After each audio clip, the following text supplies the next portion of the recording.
Welcome everyone to She-Hulk, Fake Nerds Watch. This is for episode 9. You know what? I'm going to do that again and actually get the name of the episode ready. Because you know what? This? Hold on. Let me just hold on. Okay, we're gonna take it from the top. Until you went She-Hulk, I forgot all about like the 70s Incredible Hulk style intro. How could you forget? Because a lot happened today. Okay. Welcome everyone to Fake Nerds Watch for She-Hulk, Attorney at Law. This is for the final episode, the very last episode of She-Hulk, hopefully season 1, not series finale. But the episode is titled, Whose Show Is This? Full spoilers, I guess, if you haven't been watching these so far. I don't know what you're doing here. I'm Brandon C. McClure, as always, joined by my good friends, Sparkz Witty. I would say that they confirmed season 2 in this very episode, if you asked me. And Ryan Eliopoulos. 2 seasons and a movie. Ben Magnet is not here. Normally he would be, but he is off in Oregon. Vacation land. Doing stuff. Hi, guys. What'd you think of this episode? Let me tell you. I thought it was going in a direction I wasn't going to like. And then it's like, we know what we're doing. Don't worry about it. It was, I had a really, really good time. Really good time. Sparkz? I feel very comfortable and confident in saying I think this is the best of the MCU Disney Plus shows. Are you sure? Yes. More than Miss Marvel? Yes. Good. Okay. More than Loki? More than WandaVision? Mm-hmm. Yes. Mm-hmm. It's a good show. I think that I agree with both of you. Yeah. There's a lot to get through in this episode. I'm pretty happy with it. I can't for the life of me think of anything that I'm not happy with. So let's get into it. It opens with the Incredible Hulk. Mm-hmm. Hey man, that was brilliant. Yeah. If you're young, you don't get it, and if you're old, you're like, oh, I feel old. It's pretty cool. I don't even think you have to be old. Like you just have to be, bro, in the know. I highly doubt there are 20-year-old Marvel fans who are like, oh, see, intro to the 1970s Incredible Hulk. No one's talking about that old stuff. No one's talking about the old stuff. I don't think anybody's going to immediately point it out when they're watching it, but I do think that probably if someone like a 20-year-old me would probably go searching for it and be like, hey, what is this homaging? There you go. Exactly. They'd be asking more what it's homaging. Because that's just literally, that's like the intro, just like the Incredible Hulk did whenever that movie came out. That's true. The Incredible Hulk, the Edward Norton film, the flashback intro thing is very heavily referencing the Incredible Hulk TV series because that's what Edward Norton watched as a kid. He loved that show and he wanted to kind of emulate that with his movie. Lou Ferrigno, baby. Not in this show. Sorry, Lou. Oh, that wasn't Lou Ferrigno when Tatiana Maslany was replaced with the giant woman. I secretly wanted it to be, but also like you gotta have like big lady representation too. So like you had to be big lady. Look great, man. Real fun. I'd watch that show. I if they made a whole episode like flashback style, I'd watch that shit. Oh yeah. Like Jen has a joke. Jen has a dream, and the dream is like that. I'm really glad that something did finally answer that question that I'd had ever since the Disney Plus first look of She-Hulk, where they showed the part where she's like, you wouldn't like me when I'm angry, and Mark Ruffalo standing there in the 70s garb. And I'm like, all right, like, what is that? Is that just for a trailer? Like, yeah. I'm glad that we finally got the answer to that question. Yeah. I like the kind of way this episode plays with its, it's very much like, I'm a sucker for when shows want to play with aspect ratio. She-Hulk did it a ton, and I always thought it was really cool. I'm really happy that this episode, it starts in 4:3, then it goes to widescreen, and then it goes into like super widescreen because she goes to the real world, and then goes back to. I thought that was a lot of fun. Yeah, this entire episode is it's really nice that like the comic She-Hulk gets to really break through. Because like one of the aspects of her character is like she does break the fourth wall, not unlike a Deadpool, but before Deadpool. But it just like it felt natural and it felt fun, and like the further the episode went along, Like it's I'm not gonna say it's like risky or bold, but it's just like I didn't think they would go. I didn't think they would do this. I didn't think they would go talk to robot Kevin Feige. It's Like that's good on you, Marvel. Did not expect that one.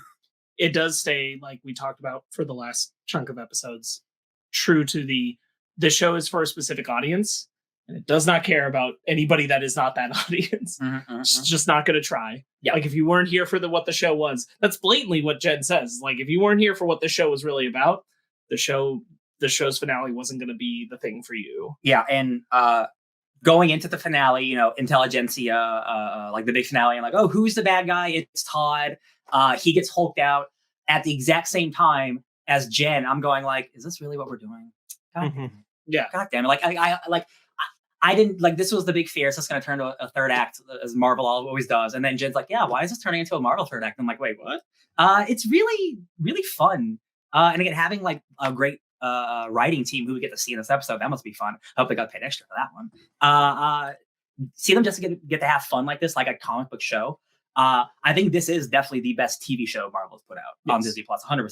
This felt like a TV show, and it felt like a fun conclusion. That the stakes were there for Jen. Like you don't need the Hulk to come down and ruin her show. I had a lot of fun with how fourth wall it was. She warned us episodes ago when she said, just don't forget whose show this really is. Because like that's the thing of like there's a lot of mention in this episode of did you get hold of Bruce? Did you try and get hold of Bruce? And you know, no one can get a hold of him because he's still off in Sakaar. To like when he shows up at the end there, I'm still kind of with it. I'm still like, okay, so we're doing this. This is the episode where Hulk's here. There's the Abomination is like, no, wait, I'm not actually here to fight. And then Titania shows up. I'm like, hang on, this is a lot. This is a lot. Not only this is a lot, this is too much. Why would Titania be here? That doesn't make any sense. And then luckily again, she's like, this isn't working. I don't think it's very good because you've got literally strong, like super strong characters who can just burst through walls, and they're Kool-Aid manning their way into the episode one after another, being like, and also this plot point, and like you're no. Too much. Todd getting superpowers, like, come at me, bro. I'm just like, God, this is like literally like the anti what I wanted in the show. And luckily, like they know what they were doing. There is, I don't agree with it. There's something that people online are saying like they know they were writing a bad episode, so they worked around it. It still doesn't escape the fact that they were writing towards this bad ending. And I think that's not giving them enough credit and looking at it like a glass half empty more than a glass half full kind of approach. Like if you want to view it as like they never had an ending, so they made a way to work around it. I think that's disingenuous. I think we're probably all on the same page. If I can speak for the three of us, just to say that that's a really cynical way of looking at that. And I think like people are just kind of looking for these shows to fail. They want to look at these in a cynical way. I don't think the writers of the show said, oh, this isn't working, let's break the fourth wall. I think they were always building to the fourth wall break, the major fourth wall break of this episode. I think that was the buildup because they know what we always complain about. Look, this show is constantly addressing things that even we complain about, people complain about. Marvel's got people online looking at the things that we're saying about these movies because they actively listen to people, whether for good or bad. But like, so they're looking at like, you know, they get it. They know our formula. We do the thing and then we do the thing and then we get the Hulk versus Hulk fight, and that's the formula.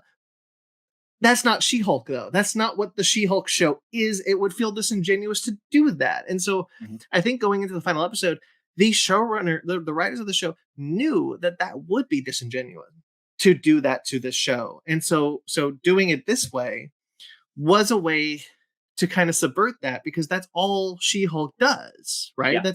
That's her shtick. Absolutely. 100%.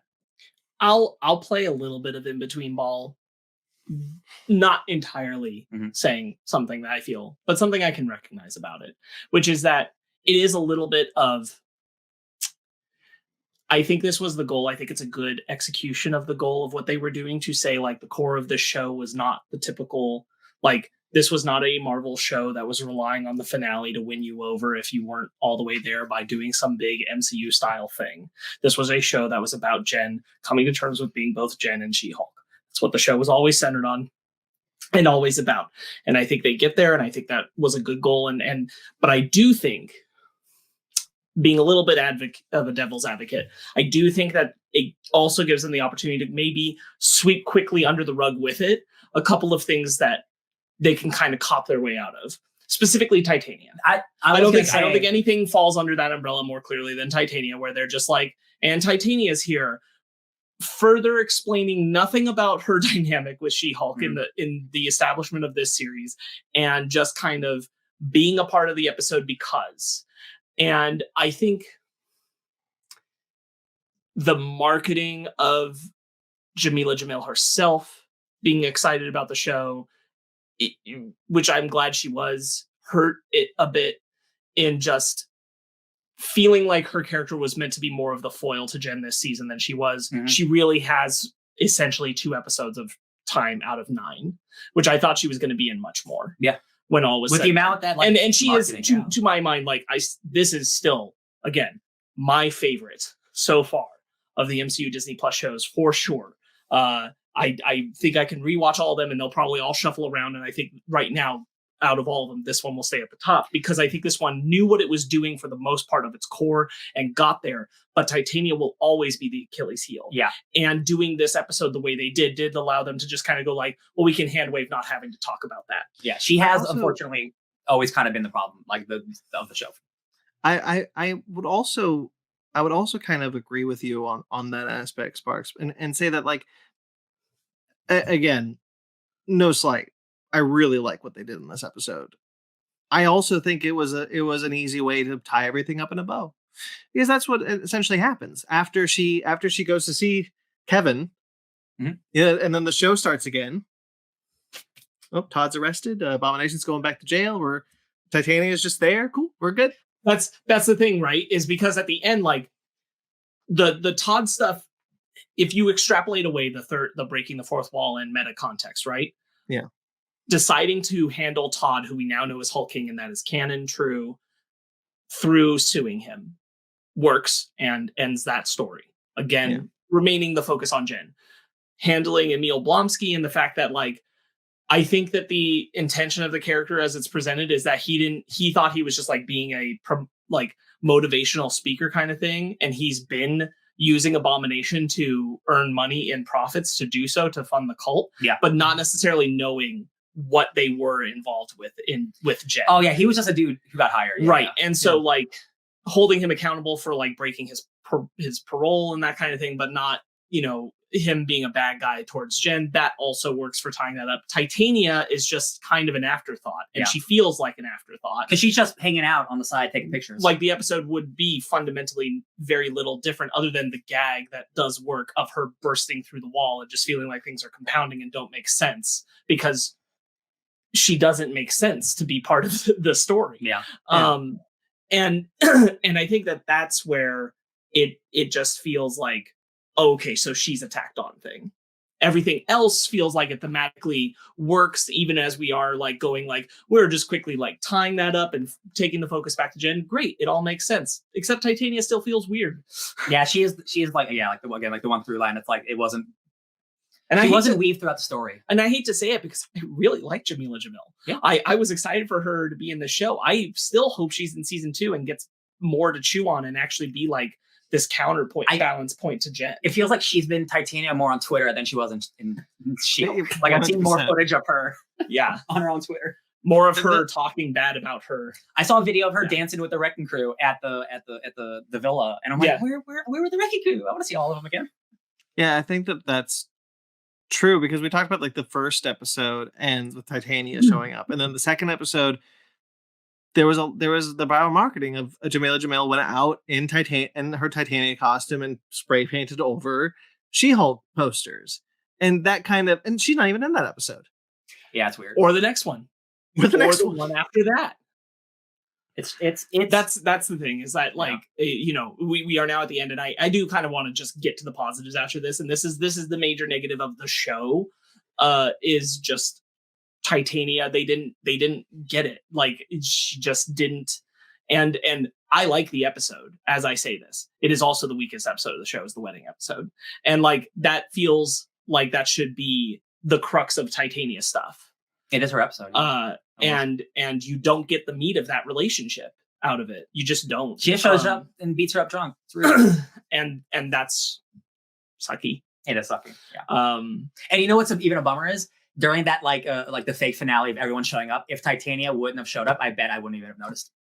until you bring it up afterwards. Like Titania wasn't in the finale. I'm like, oh yeah, you're right, because she really doesn't have that much importance in the finale anyway. No, she doesn't need to be in the finale. She doesn't need to be there, other than she has to show up because of the finale, though. Which is part of the joke, and is funny for that execution of the joke. Yeah, but it's also not to say they shouldn't have done this, because I always want more Jamila Jamil on screen. That's the problem. Yeah. But then she's still there in the wrap up, and you're like, well, why? Yeah. Nikki and Pug. Thankfully, they get to show up again. I'm so glad you brought them up. That was exactly where I wanted to go next. I love them. They're so good. God, Pug. Oh my God. Like, oh, he'll be fine. He can improvise. What am I kidding? He can improvise. I love it. I felt so bad. It's like, just go in there, just be the worst. And it's like, this is a puppy dog man that you've just sent into the worst of the worst. Make sure you only call them females. Yeah. Like he goes up to the group like, I can't do it, man. I can't do this, man. I can't do this. Female, am I right? Say she only got there because of her nepotism. I'll be mad about it. And I'm mad about it. Oh my God. So Todd's like, yo, I'm vibing with you. And he's hot. And one guy in the back goes, what? Look, one guy in the background says, I'd smash that. What? God. I thought all the intelligentsia stuff is really funny. It is absolutely the mouth breeders of Twitter who hate this show to a T. And I'd have the same criticisms if it was a man. Like that is the shit you see on Twitter every day. It's so 100%. It's so real and stupid. I love it. I like that somehow they know about Lady Thor, who's dead at this point. Yeah. Hey, she was on TV, but probably once maybe. Probably. Yeah. I thought that I just think it was. I just love how smartly they made a whole statue for her at New Asgard.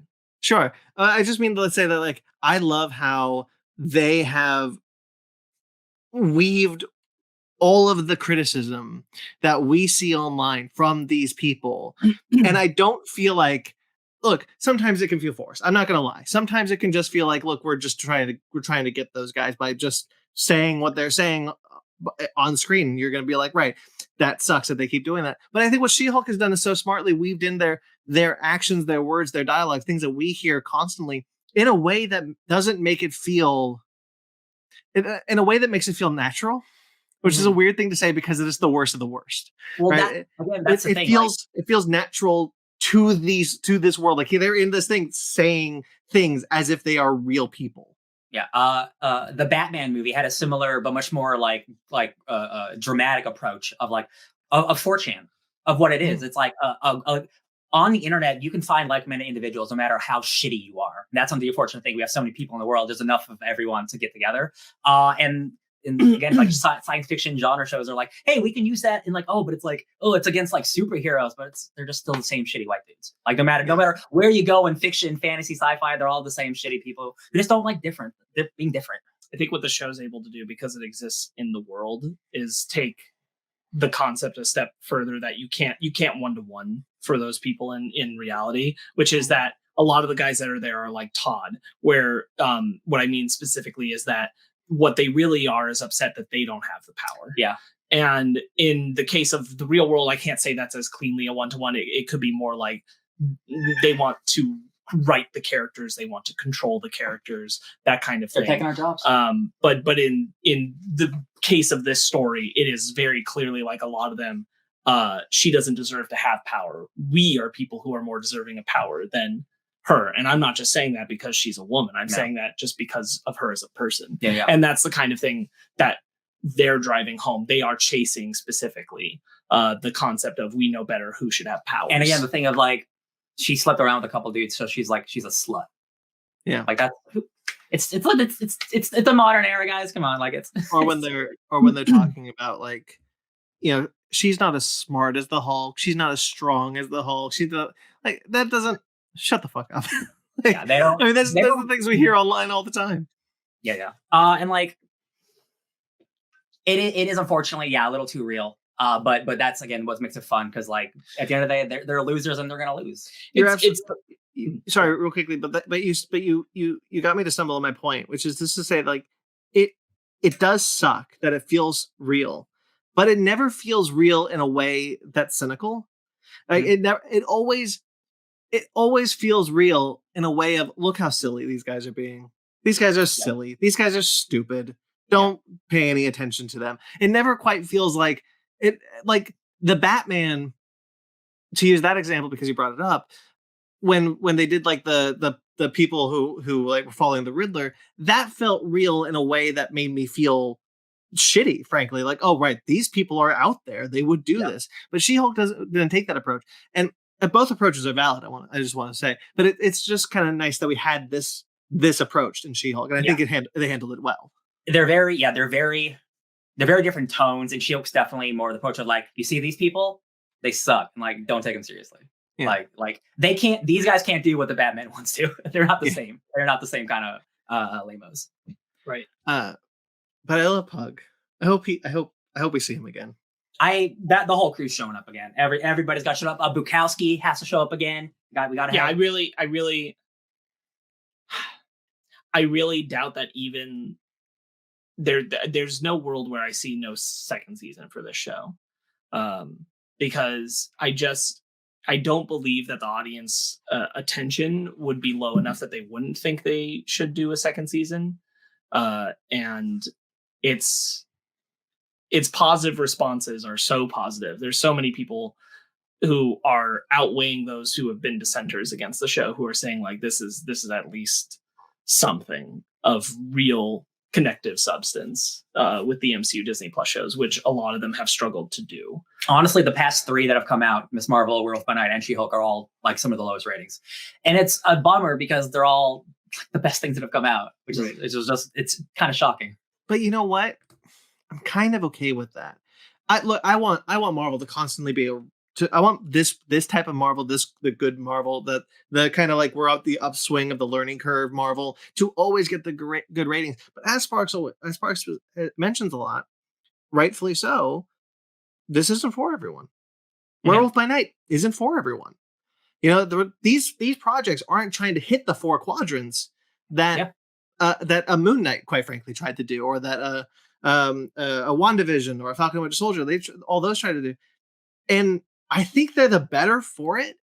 Yeah. And I think Marvel has to Marvel's not stupid. They wouldn't have made a successful 10-year-old franchise if they were stupid. Like they know that they've done this. They've done this that in a way that isn't for everyone. So they look, I believe that they should look at the numbers with a slant. Like, right, this is doing well in the market that we thought it would, not in the 4 quadrants. Yeah, right. And they wouldn't have a finale where She-Hulk goes and talks to Kevin, and challenges him in a metatextual context to say like, this is not the thing that everybody wants to see, and you need to tell the story that serves the character, and say that very blatantly, and then like not follow through on a second season following this character. You're sitting down. Oh no. Like I think that that's very much like they knew they were only making this for a particular audience from the jump. Yeah. And good. Yeah. Good. They should have. My only saying on it is, and luckily Disney is not a company who does this. Any other company would see lower ratings and cancel it. But like they got a plan, and like we know these, like they even said it in this show, like these we movie setup shit happens at the end of this episode. Like I don't think this stuff's gonna happen Save it for the movie. Save it for the movie. Yeah. And then it happened anyway. Yeah. Oh yeah. Well, and see, that's the thing that I think that Marvel does really well. Look, Eternals didn't make the money that Spider-Man No Way Home did. But we're seeing the Eternals again. Like the Incredible Hulk has never had a sequel, but those characters kept showing up. Like these kind of things, like Marvel is really good at not leaving their stuff behind. 100%. Everything, whether it does poorly or whether it does well, is brought forward. Because that's the nice thing about it's always a continuing story. But I guess like very specifically on that point, I just don't think She-Hulk will Well, yeah, but now she'll only show up in like other movies, and it'll be sure. recontextualized for her appearance in those. I think she will do that, but I think she'll also get another season of her show. Oh yeah. And that's what I want to see. And I really hope you're right. Go ahead, Brian. I was gonna say, like, and you bringing up like this is like your favorite of the TV shows. Like, this really is the only Marvel show, except for What If, but I don't count it because I don't like it. This is the only TV show where you can watch an episode out of order and it's a singular episode. You can watch episode 6 or 5 or 3 or whatever, and it's like you will obviously there's always a continuing storyline in TV shows, but like it's a singular court case, it's a wedding episode, it's a fun party thing. Like none of these other shows. Daredevil episode. It's a Daredevil. None of these other shows can do that. You can't watch Loki episode 4 by itself. You're like, what? What did I miss? What are the 3 hours that I missed? Right. And I didn't want to say that as far as I think you're right, and I definitely want to see a second season. And I'm getting impatient because we constantly say that of like Miss Marvel should get a second season, Hawkeye should get a second season, Moon Knight should get a second season. Whether or not they actually should, the belief kind of varies. But like the idea of like I'm constantly waiting for them to just be like, yes, this one is also getting a second season, and I hope we hear about She-Hulk sooner rather than later. I will say I was kind of surprised that there was no like She-Hulk will return in a season 2 or something kind of tag, like we got for Loki. I kind of expected it for this one. Yeah. So I was a little surprised we didn't get it. I think Scar is our tease into season 2, but it's a movie. Well, yeah. Next time we see Hulk, it's gonna be with Scar doing stuff. No, I mean, yeah, that'll be the next time we see Hulk. I just don't know if that's the next time we'll see Jen. I think because a She-Hulk season 2, who knows when that would happen. I think it would at this point it would probably be after the rumored movie that they're probably now working on. Yeah. The timetable is who knows. Yeah. Sure. Yeah. I could for sure see a season 2 of She-Hulk come out before a World War Hulk movie. I could see it happen after. It just depends. I don't think the Scar thread is meant for She-Hulk season 2. I think it is meant for the movie. Whatever Jen is doing is season 2. And because Jen wouldn't be the main character of World War Hulk. Of course not, but I don't think they can't make a Hulk movie by itself. So you have to include more Hulks. I think it's only fitting that Bruce helped her with something. Now she's going to help him with something. I think. I'm not saying that she's not going to be in it. Yeah, I just because I can't. People don't know this, but like they can't make a solo Hulk movie. So like, how do you skirt that by having more than one Hulk that Marvel has the rights to? I'm like, hey, that could work maybe. I wonder if they're waiting for the rights to lapse. That's why we haven't gotten it yet. It's an unfortunate situation where honestly, I believe that we would get a second season of She-Hulk next year if it didn't cost money to make She-Hulk. If she wasn't a CGI character, of course. I think in that context, we would just get a second season of this right away because it'd be the easiest to make. It's just a lawyer show. Exactly. Yeah. I think and it's a character-based show without major stakes, and it doesn't need to matter so much where it's going to fit the timeline of movies and stuff. You know what they really could have done if they really wanted to like do that? They could have just kept her with the bracelet on, but she still has to practice law, so she's not She-Hulk for half the season. Yeah, and still you can still have other superpowered people show up. It's true. I'm glad that they didn't. I'm glad that that's not something they're like. It would undercut the point of the show, which is getting to the end where she's integrated both personalities, and that would be a bummer where she's like being halved. I'm just trying. You wanted a season 2 early. I'm just brainstorming. No. I'm not saying.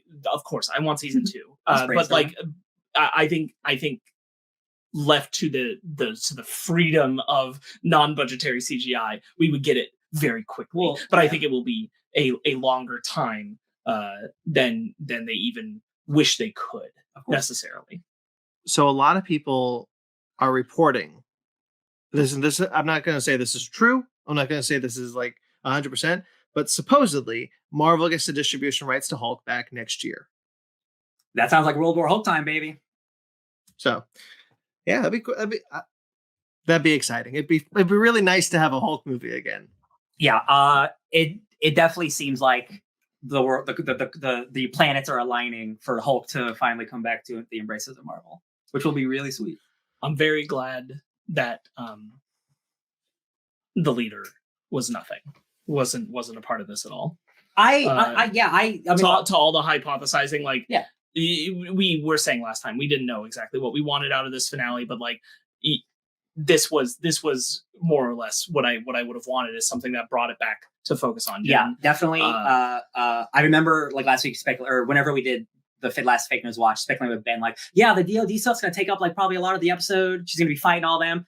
It's literally the first 10 seconds of the episode. She's out of jail. Cool. That's what's fun. Like, there's no way to predict it. And yeah, having the leadership would have been the more traditional. Oh, it's a third act reveal, and I'm glad it's not that. Yeah. Because like again, I'm glad that he's showing up in another in a movie. More importantly, I'm glad they didn't even go for like that being like the cherry on top of like all the things before Jen breaks the fourth wall completely. Yeah. I'm glad that like they just totally left that alone. Like we stayed, even though we were like building insane elements on top of each other, they were still elements of the show. Yeah. Without bringing in some ancillary other thing. And just to still really what they would be doing with that is still teasing like, hey, see Captain America. Like I'm glad that it doesn't have that vibe to it. I 100% agree. And what's great is still because the leader is in the comics as part of intelligentsia, there's no reason they still can't just do that stuff in the next movie. Sure. Like even if he's tied to it or not, like it is just interesting.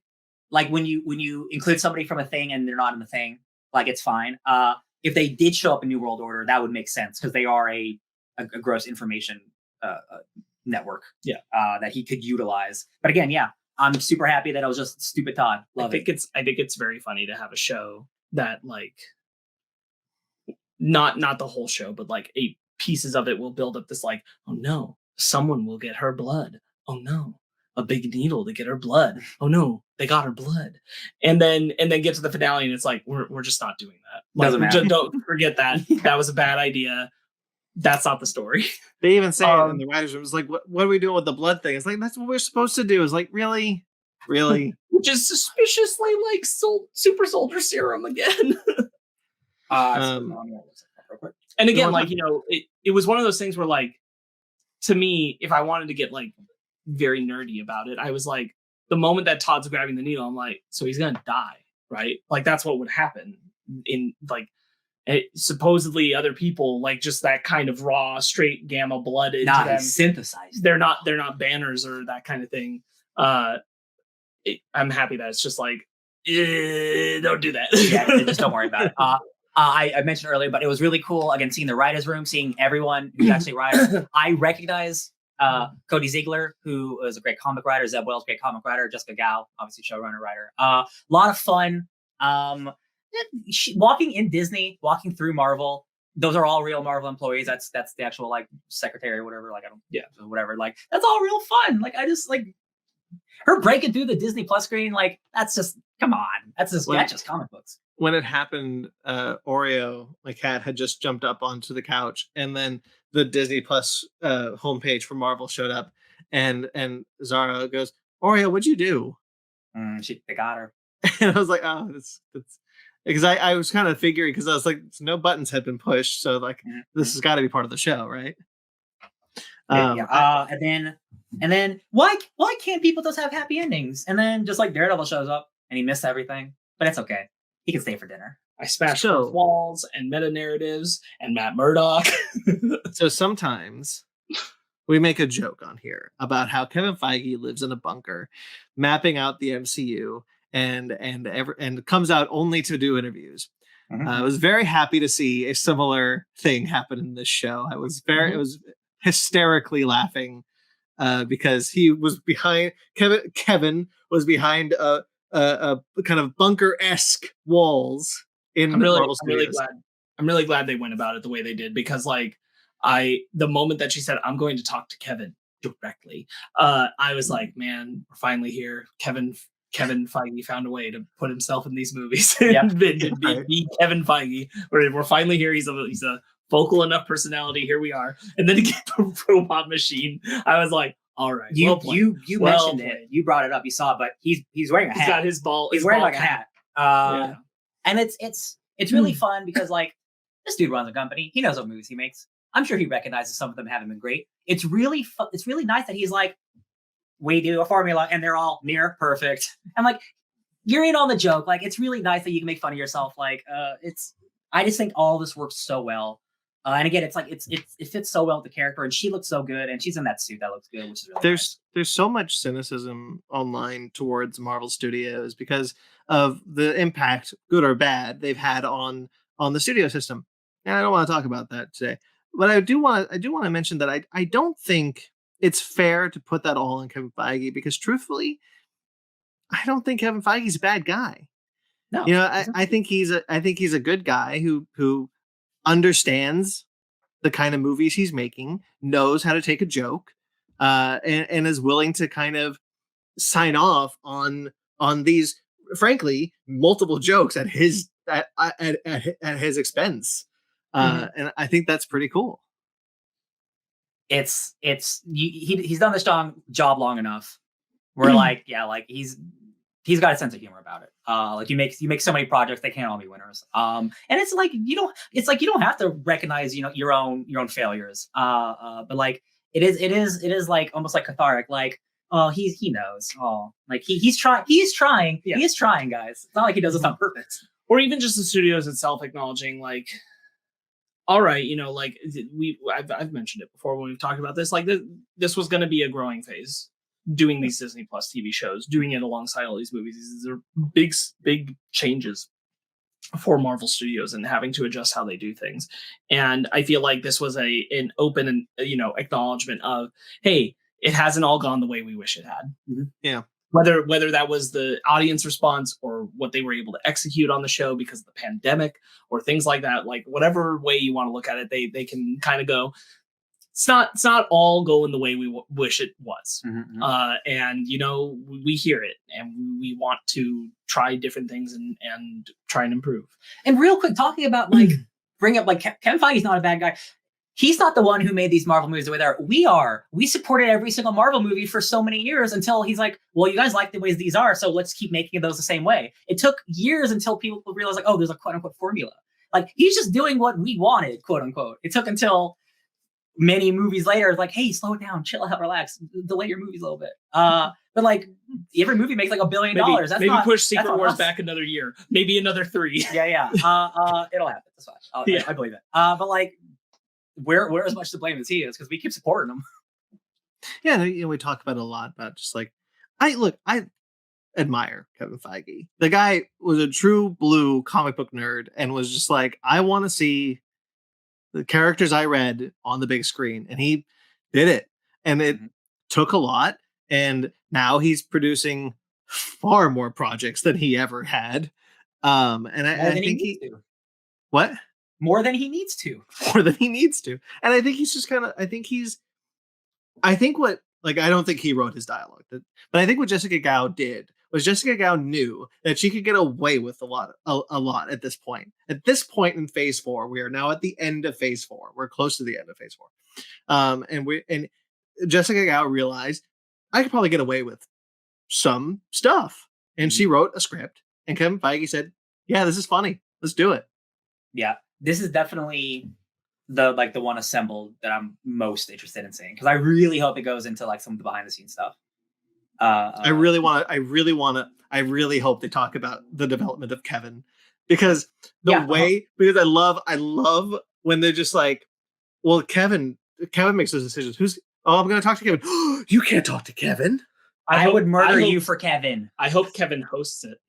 Oh yeah, that'd be fun. Yes. Robot Kevin. Yeah, Robot Kevin. I made the perfect assemble. This is a really unhealthy way to be talking about your relationship with it. Yeah. I would murder you for Kevin. Yeah, I really like it. I do want to kind of circling back to like whole season concepts. Mm-hmm. I think now, having the context of the finale, I'm very glad that they moved the episode 8 Bruce and her bonding origin stuff back to episode 1. Yeah. Because that would have felt real weird between the last episode and this episode. Yeah. Because then again, Bruce wouldn't be in the episode. He'd just like, I guess. I also think it would have felt like a low point. Real quick, also, like, because Bruce goes away, he would show up like immediately after leaving too. Right. So wouldn't be gone for any amount of time anyway. Yeah. So you'd have seen him leave in episode 2. That's when he's on the ship and he's flying away and she's saying, I'm going to represent Blonsky. And he's like, yeah, I was a totally different person. You would have gotten that one scene. Okay, yeah. And like the context of that, but like getting the full idea of her doing the training and everything would have been in this episode. We know that's part of how the initial layout was, and it was very, very much the right decision. Yeah, to move that shit back to episode 1, because I feel like that would have felt like a trip. Like I like that stuff fine. I really do. I think I like it. more than most. But if you put it at this point in the season, right before this episode, it would feel like, where would the Daredevil episode go? Before it? yeah. So it would have been the Daredevil episode, then this, then that origin stuff, and then this finale. Yeah, and that would have felt like real funky. I just don't think that would have jived. That's so weird. Yeah, that's they made a good decision. I agree. We'll talk about Matt Murdock for a bit. We touched on it a bit. Yeah. I really love how he just falls out of the sky, quite literally. Thanks, Kevin. Thank you, Kevin. I really I really like, so there's a joke that happens where Jen says maybe Matt Murdock comes back because a woman has needs, and Kevin says, yeah, we've been pretty lacking that in that category for a number of years. Which next month Namor, baby, killed me. I love bringing back, Marvel, you took it away and you're bringing it back. Well, I love it. And I love seeing his costume in the daylight. There's been some talk about it online a bit. I agree. I think that costume looks incredible. I'm so happy there's not a CG overlay. Because there's the Captain America costume, even Sam's Captain America costume has had CG touches, small, but they're there. They to kind of make a suit look like it's form fitting, to make it look perfect. They get rid of like wrinkles and they get rid of things. It's my kind of biggest issue with Spider-Man suit.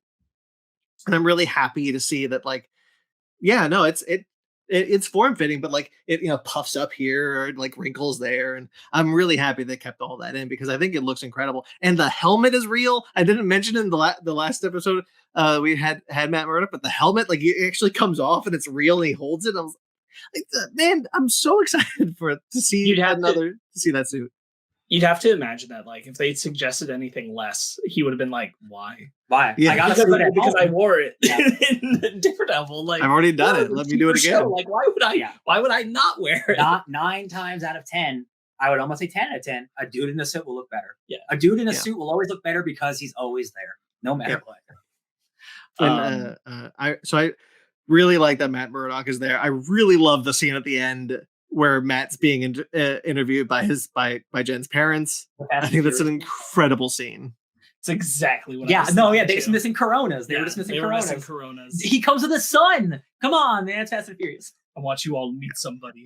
Little Scar Toretto. This is Brian. Brian Scar.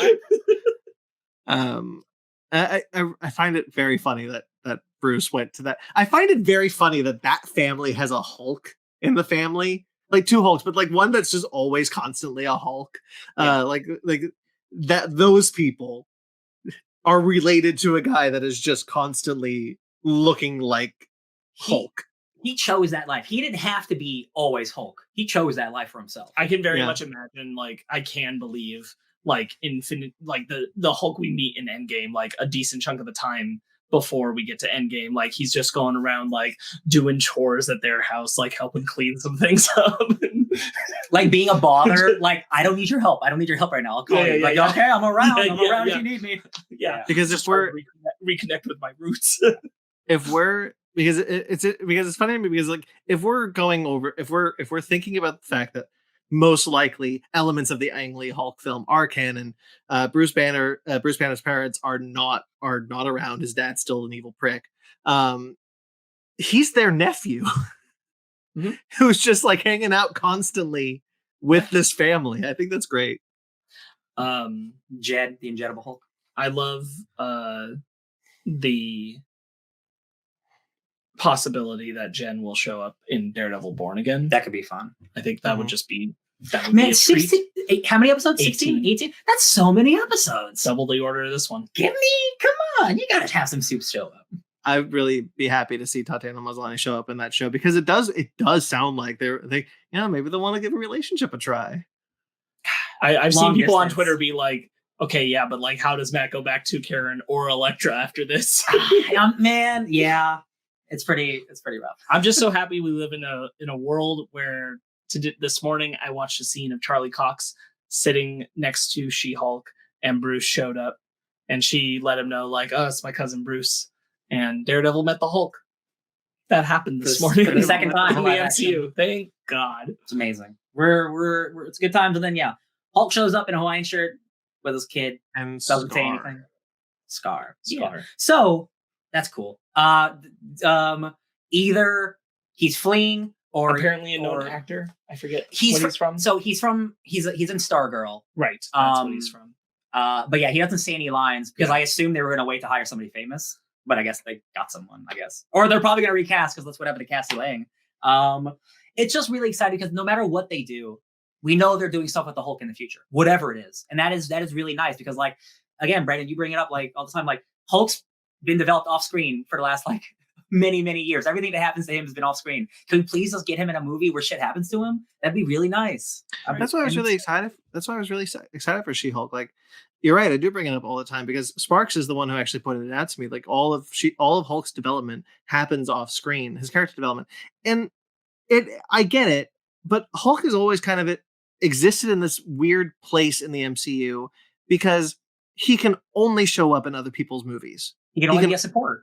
He can only be a support because of the distribution deal with Universal. And it's just, this is really the first time we've had confirmation that there is a plan for Hulk. Like, really, like this teases a Hulk story, not a different story for the MCU, not something else. This teases a future Hulk story. Mm-hmm. That's just kind of nice to be in that place. Yeah, I will give Thor Ragnarok a lot of credit where I think like that does give actual focus and character stuff happening to Bruce and Hulk through its film, albeit not like in large strodes, but I think that does a lot for the character, whereas the others are all the team up films, and so there's so many other characters they have to pay attention to. And I think if we'd gotten one other Ragnarok, maybe it wouldn't have felt as terrible. If we got one other situation where it's just like, it is another superheroes movie, but he's in a lot of it too. Yeah. And maybe it wouldn't have felt this bad. But because the rest of them are literally team up films, it's like, oh my God. Yeah. And whether that means, we're doing Planet Hulk where he goes back to Sakaar, or we're doing World War Hulk where they come here. Either way, like, Hulk's gonna be smashing some shit, y'all. It's gonna be very violent. It's gonna be very cool. I wonder. I want Hulk to be smashy, but like he can still be smashy and be smart. That's a lot. Well, I think what'd be interesting. I'm just spitballing. I'm just gonna spitball. I love spitballing. Spitball theory. I think what could be potentially interesting for World War Hulk is centered around his son. Yes. And have Hulk turn into his savage form again. But have that kind of be like the point. Like he didn't think he was capable of doing it, but he does it. Like he does get angry and turns into the savage Hulk. They're gonna come for a son, and that's gonna unlock his rage. I'd even argue that the foundation of that is here in She-Hulk, because Bruce is he's in a stable place, but there's this idea from Jen herself that there's a lot of unresolved shit that Bruce has kind of worked his way around, not necessarily worked his way through. He hasn't unpacked it. And that his rage issues and his separate identity stuff is a problem that he has kind of manifested for himself and not directly handled. And it's not something she has as a Hulk. And it's something where she's like, this is your shit. Don't put that on me. Could you imagine? Could you imagine that movie? It's about Scar, and he's able to control his rage, and he has to teach his father how to control his rage. That's cool. This is so dumb. We got Hulk's son is, again, we talked about this in Werewolf by Night. Hulk's son is here before the Fantastic Four. It's stupid. It's good shit. It's so dumb. Or the X-Men. As Tatiana Maslany pointed out. They're coming. God. I'm trying to. He's okay. Wait, 5, 6, 7, 8. He's 9. He artificially goes faster because of his DNA. No, I know, but in universe, Scar is probably around 9, and I think that's fun. Yeah, he is younger in the comics, but he's aged up to a teenager because his genes doubly age him, basically, because comic book is stupid. We got Scar before Hulkling. Yeah. Well, I mean that makes sense because Hulkling he's only called Hulkling because he's not actually tied to the Hulk at all. But I see what you mean. It's kind of funny to me because much in the same vein as you find it humorous that we have him before the Fantastic Four. I find it humorous because of Hulkling. But yeah, anyway, back kind of to Brandon's point about Daredevil's outfit. I do want to shout out that I really like She-Hulk's outfit, Yeah. which is behind us, both when it's in the CGI form, but also on Jen. Yeah. I think it looks really good. It's like a nice like workout spandex outfit. Yeah. And we saw it a lot in the Daredevil episode, but I like it, and I liked it here too. Still, Her dad's great. Just trying to remember whose show this is. I think that Jen's whole arc is real good, and I think that they did a good job, regardless of like how metatextual narrative allows them to kind of like, all right, but we're gonna woo some of that away. And let's be honest, like this show, like if it ended nicely, and it like she would have beat up the bad guys and won anyway, right? So like this is a funnier, more appropriate ending for something that it would have ended the same way. That's exactly your point. Like to the credit of what they're doing with the show, and to the benefit of why I think so much of it works, is that what they hand wave around is nothing that was actually important to the show. Not the show that they were doing. Yeah. Maybe the show that a lot of fans thought they should get as a She-Hulk show. Maybe the show that a lot of, non-comic they wanted the fans especially expected from a She-Hulk show. But this was a story about Jen. This was a story about her becoming a female superhero. And this was a story about how the audience received her, both directly and indirectly. And I think all of that was done well. Yeah. Good. I think Tatiana is incredible. I think she's wonderful in this role. I do want to bring up one last thing about this episode that it's heartbreaking. Like seeing Jen lose her job, have to move out of her apartment. It's heartbreaking. I feel horrible watching this and seeing her lose everything. We talked about, like, I was thinking about the whole time, like the wedding episode when she's like, I'm doing really good. I got a great job. I'm She-Hulk. This is great. Right. And that's part of what I think works so well about it, is because you are just kind of like, well, this all just kind of sucks. And Jen's there like, this doesn't really make sense. Working for you? Like thematically, this doesn't make sense. Like, this is not where we were going. Like, why would we have me coming to such a good place and grounding between Jen and She-Hulk to do this? The Marvel formula. And I also banging at the door. And I also think they like got to have their cake and eat it too, in a way, with Abomination, where he got to come back in his Abomination form, and he was, like, he was present for the thing, but he wasn't really a part of it. No. So it doesn't undercut the Yurt episode and all that kind of stuff. That doesn't get ruined. That was my biggest fear, is that all that Yurt stuff would have been for nothing, and it's like a fake character arc. And I'm really glad. Not only is it a real character arc, the man goes back to jail, full willing, like, sure, even though he probably knows he's getting out. Right. with Wong. He's like, I get it. The post-credit scene where Wong breaks him out is wonderful.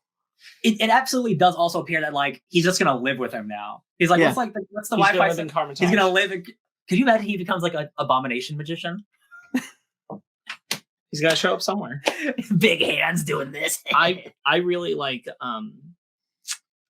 also that Todd is hulking. I'm glad that we got that reveal. That's exactly who I felt it should have been for the context of what the show was doing. Absolutely. I'm glad that that's where they went with it. Yeah. I thought that worked very, very well. Yeah, I am once again, just like Miss Marvel's family. Like, I like that the scales are small. It's okay. We don't need everyone breaking through. Let's just focus on our main character. Some emotional baggage is developed and undeveloped. I love it. Good stuff. All right. Anything else? See ya for season 2. Hopefully. That was I'm like, no, she's got to be on the big screen. When Kevin's like, see you on the big screen. Really? No. No. So harsh. Okay, so that's it. Not a lot of MCU left for the year. We got 2 but it's never ending, so. We got 2 Phase 4 is coming to an end. This is the last Marvel show in Phase 4, the last Marvel show for the year. Black Panther, Wakanda Forever is next, and then after that is Guardians of the Galaxy, the holiday special. I am genuinely surprised that there was no Mephisto joke in this episode. Mm-hmm. That would have been cute. Like, they're very aware of the conversation around these shows. The fact that they didn't go for, like, and to their credit, they probably looked at it as low hanging fruit. Well, I thought the Madison selling her soul to the Goat Man was the Mephisto joke. Sure, yes, I think that's present, but that's like a more subtle one in this episode. Like, doing a similar, like, to our X-Men gag that is pictured behind us of I expected, like, Mephisto behind us or some ding like that. Sure. Would have been very low hanging fruit to go for, but it would have played into the conversation of, like, so many people rallied around that theory and now have used Mephisto as a joke for like, who's going to get revealed in this season when like we were anticipating Kingpin and Hawkeye. Everybody knew we were anticipating Kingpin and Hawkeye, but they'd be like, but it's going to be Mephisto. This one's going to be Mephisto. Like non-comic fans have now created a weird theory about when Mephisto will show up and a gag around it because of that reaction of that theory. It's a good and gag. that's very funny. But I'm pleased and surprised that they didn't go for that joke. This also has me very excited and intrigued on the handling of Deadpool 3. If they're willing to play this much with She-Hulk. So yeah, Werewolf by Night will get violent and bloody. She-Hulk will break the fourth wall. Deadpool 3, hell yeah, baby. We got a thing. We got a movie. All bets are we got a movie, $1 billion movie. Yeah, the fact that they always said that Deadpool 3 was going to be rated R always had me thinking like, oh well, this is we're gonna have a true to the first two Deadpool films for sure. But yeah, I'm happy. I'm excited for that movie quite a bit. I am more thrilled than anything that we finally got a Marvel television show. Me too. Because honestly, Absolutely. I can. It's hard for me to rewatch those shows because I can't. I'll have to watch the whole thing because it's a long movie. Like I can pop on the Daredevil episode and I'll feel pretty happy about it. That's so accurate. Yeah, it is. It is one of the hard. Like, there's a part of me that really wants to go back through these shows to like kind of reassess how I feel about them individually. Yeah, and like maybe some of my thoughts have changed on WandaVision or Loki or Falcon and Winter Soldier. But it is like an endeavor because I got to go through 6 hours. Thing. And She-Hulk, I feel like I can revisit these fun little episodes anytime I want. I'm gonna watch that Daredevil episode whenever the frick I want. Little 30-minute nibbles, have a little good time. I'm hurting for a yurtin. Just pop on by. Give me my tasty treats. Thank you, Kevin. My red and yellow treats. I love their dumb acronym that they came up with. Yeah. Shut up, Kevin. Yeah. Okay, so, I'm really excited. Oh, we didn't touch on it. Sorry, real quick. You mentioned it and I caught it too when we were watching it, but I thought it's a very good joke. The bit where they're doing hey, can you de-transform? But don't do it on screen because the visual effects team has already moved on to another project. And then they play the Wakanda drums sound to make it clear they're talking about Black Panther Wakanda Forever. I thought that was very cute. It was cute. Big fan. Quite excited for that movie. Yeah. I'm excited for Guardians of the Galaxy Holiday Special. Marvel's special presentation or whatever. Okay, so that's She-Hulk, right? I swear, Deadpool's gonna reveal the Fantastic Four cast in his movie. He's just gonna spew nonsense at us, like when he said Keira Knightley will play Cable. God, and say that's the Fantastic Four cast. I would love it. Someone brought this up, and I think this would be very funny. Never in a million years. They never announced the Fantastic Four cast. The movie comes out. We still don't know who is in it.